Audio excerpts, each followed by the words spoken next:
Welcome everybody to the fifth week of the Epidemics MOOC, and this week we've been focusing on vaccination, and we'll be talking about a variety of controls over the next several weeks.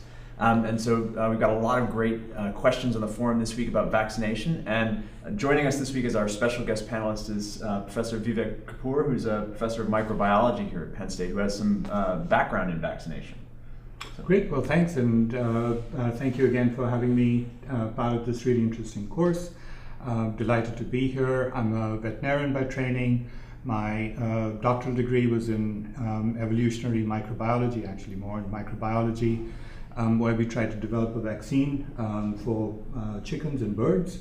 And as part of my PhD thesis, I recognized pretty quickly that you needed to do some good basic science research to get good vaccines.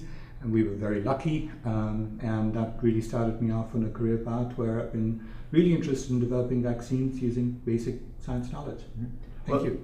And so I think that it sets up a lot of the questions for this week about vaccines, and the whole world has got its eyes focused on new vaccines that are being developed for deployment in West Africa in response to the Ebola epidemic. And so I think there have been lots of questions about these vaccines. So the broad umbrella is, what is it that we need to know? What do we need to know about the development of a new vaccine, about the biological characteristics, but then also about the implementation of that vaccine in real populations? So from your perspective in vaccine development, what are the first questions you think that need to be addressed in developing a new vaccine? Well, so when you start off with vaccine development, in general, the initial principle is safety. So if a vaccine is not safe, there's very few chances of it being applied for anything. The next important criteria, of course, is efficacy. And those really are the two hallmarks of vaccines. And then after that comes issues about ease of use, economics, potential side effects, which of course related to safety. But the larger the trials get, the more widely it's used, the patient populations it's used on all impact that. Right, and I think there's been a lot of discussion about these accelerated trials for the Ebola vaccines, and I think a lot of the early trials have been focused primarily on safety and immunogenicity, right? Does this work in animal models? Does it stimulate an immune response? Does it produce antibodies? And now there's all this discussion about moving through phase 1 and phase 2 trials in humans, but this is really the first time that this has ever been done for a novel vaccine like this in the face of an ongoing outbreak. And that presents a number of challenges, not least of which is the fact that it hasn't been tested in large numbers of people, so those rare events can't be fully evaluated yet and have to be evaluated both in the context of the trial and trying to achieve some level of control.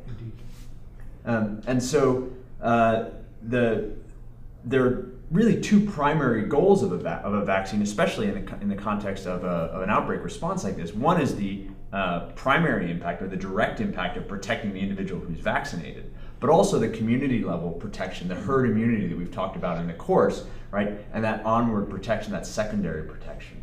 And so there's been a lot of discussion about vaccine trial design to try and identify some of these characteristics, right? And there's been a number of challenges, sort of ethical challenges, with how these trials should be designed and implemented in West Africa, and should they be? In fact, should they be done? Should they be tested on these populations, or should we be testing them elsewhere so that we know they're safe and efficacious before they're implemented?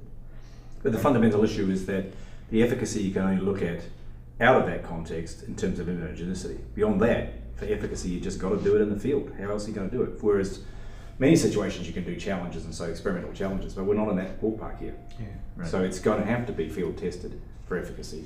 Right. And measures like secondary effect, or secondary protection and herd immunity can only be measured at the scale of a whole population anyway. Yeah. Right? Although I do think it'd be very important from the vaccinated individuals to look at, see if there's any transmission from those individuals. That's a very key issue. Yeah. In a lot of vaccine trials, there's a lot of emphasis on disease outcomes, as indeed there should be, but not enough on the transmission aspect of things. I think this one is one we've got to have to get in there and measure on the people that, if they are protected, are they nonetheless infectious at all? Right, and I think that raises a question about certain types of vaccines affect the progression of disease. So, a topic that Mary hit upon in the beginning of this course. They protect you from disease, but not necessarily from infection and onward transmission. right? And failing to recognize that can actually really change the epidemic outcomes, Sure. right? Yes, quite potentially, actually. But in this case, protecting from disease would be a good first step. Right, exactly, because you have this dual goal of both of This stopping is a transmission, but very also serious saving disease. lives. And Right. disease here is really the critical outcome. So even the very first Ebola outbreak, which was in 1976, when they used sera from a nun that had recovered from it, and they've been using sera in this outbreak. Is this a form of vaccine? To use somebody's sera who's actually survived the outbreak and giving it to other patients? Is that a form of vaccine? Not a form of, yes, does it give enough protection? It doesn't give any memory, right? It's just a passive immunization. It's a passive distribution of the antibodies that were protective, but it doesn't bring with it the ability for that individual to have immunological memory if they're challenged again. So what are the ethical differences between that and bringing on the vaccine trials? Ethical differences, I think you're just treating the individual at the time the disease Rather than system protecting. there's not a protection from subsequent challenge. I think the principal ethical issue here is, do you have unvaccinated treatment groups in these trials? And that just seems extremely thorny to me. I mean, really thorny. I think that the answer to that has to be no, and there has to be some way in your study design as you're rolling things out to use the people you haven't yet got the vaccine to as the appropriate So controls. that's probably true on the active immunization standpoint, but to Pete's question and Mary's response on the passive immunization with immune sera, I say that when it's a clinical necessity, it's a clinical necessity. There is absolutely not an issue with that. And it's pretty, passive immunization's been used for a variety of different things for literally centuries. And so this is not something that we should really be wondering about what the new consequences of that passive immunization are going to be, other than perhaps transmitting Ebola for people who might still be infectious, but we don't know it. But that we know that that's really not been the case thus far. Other bloodborne diseases. That's right. Yeah. HIV comes to mind here. And in particular, that starts to become the ethical question, Right. and sort of so you're saved from Ebola, but you're going to die from HIV.